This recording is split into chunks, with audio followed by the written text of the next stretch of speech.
Tadi Pak Gita mulai dengan satu pikiran bahwa kondisi kita hari ini, kita kelebihan surplus informasi, tetapi idenya kok mengkerut.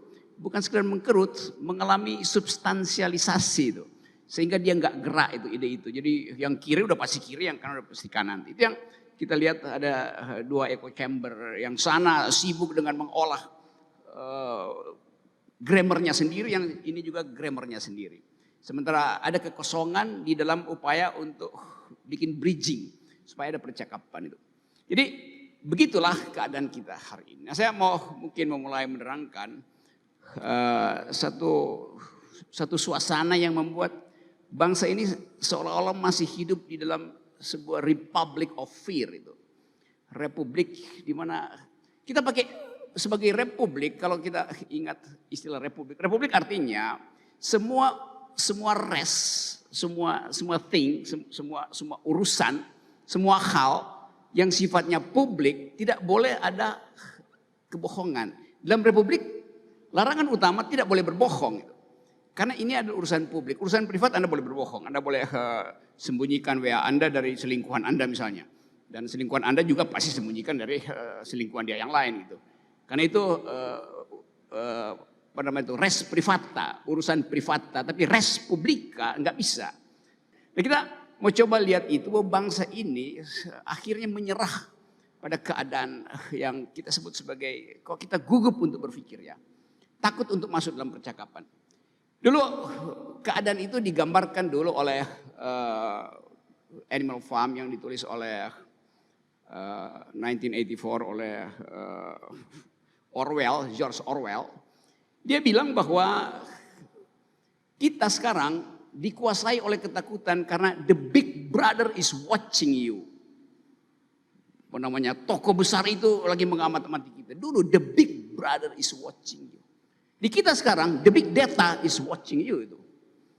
Big data itu membuat kita lumpuh untuk mengerti bahwa kita perlu percakapan. Jadi kita dikuasai oleh big data tadi itu. Nah, big data sebetulnya adalah bagian yang enak-enak aja.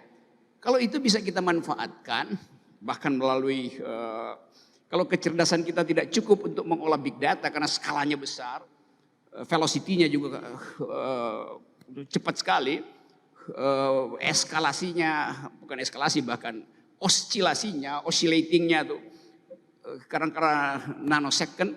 Sehingga kita nggak bisa nangkap big data itu apa. Lalu kita minta bantuan dari artificial intelligence. Untuk membaca big data itu memungkinkan kita mengolah informasi itu. Tapi sekali lagi benar bahwa akhirnya kita gugup. Jangan-jangan sebetulnya di dalam diri kita makin lama kita hanyut di dalam big data. Hanyut dalam artificial intelligence. Lalu core self kita hilang gitu. Intipati dari kemanusiaan kita hilang. Sehingga percakapan itu seolah-olah hanya boleh kalau itu sekedar informasi. Betul tadi, karena itu Pak Gita selalu ingin agar supaya bring ideas back into public discourse.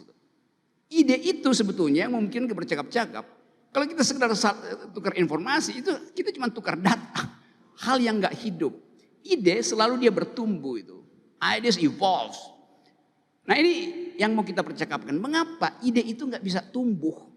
Itu poin pertama. Saya tadi dengan satir mengatakan, kenapa? Karena big data is watching you. Kita digantungkan pada big data. Sebagian dari big data itu dipermainkan oleh surveyor. Sehingga seolah-olah kita hanya punya pengetahuan kalau kita tunggu hasil survei. Padahal di dalam diri manusia ada yang disebut energi hermeneutics. Energi untuk menafsirkan melalui kecurigaan. Hermeneutic of suspicion itu. Kita mencurigai karena kita ingin menyelamatkan humanity kita dari gumpalan-gumpalan big data ini. Nah itu yang gak ada sebetulnya. Dan Anda mungkin dapat satu suasana sekarang bahwa kenapa terpaksa kita mesti angkat tema ini. Dan Pak Gita di Endgame selalu ulangi itu terus menerus. Dengan satu tesis bahwa yang ada gunanya ada distribusi informasi. Kalau ide itu dicekak. Sehingga kita nggak punya kemampuan untuk melihat dunia dengan cara yang lain. Itu bagian awalnya.